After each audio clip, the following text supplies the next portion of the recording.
Look 17:1-10. येशूची काही वचने.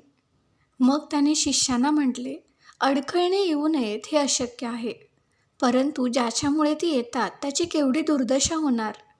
त्याने ह्या लहानातील एकाला अडखळण करावे, ह्यापेक्षा त्याच्या गळ्यात मोठ्या जातीची तळी बांधून त्याला समुद्रात टाकावे, ह्यात त्याचे हित आहे.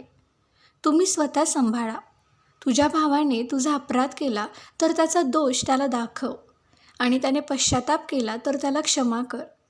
त्याने दिवसातून 7 वेळा तुझा अपराध केला आणि 7 वेळा तुझ्याकडे परत येऊन मला पश्चाताप झाला आहे असे म्हटले तरी त्याला क्षमा कर.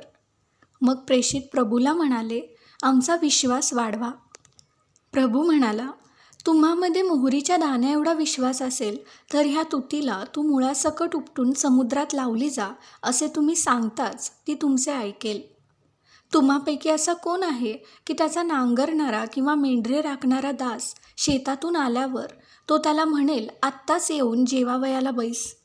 उलट माझे जेवण तयार कर, माझे खाणेपिणे होईपर्यंत कंबर बांधून माझी सेवा कर आणि मग तू खा व पी असे तो त्याला म्हणणार नाही काय? सांगितलेली कामे दासाने केली म्हणून तो त्याचे उपकार मानतो काय? त्याप्रमाणे तुम्हाला सांगितलेली सर्व कामे केल्यावर आम्ही निरुपयोगी दास आहोत, आम्ही आमचे कर्तव्य केले आहे असे म्हणा.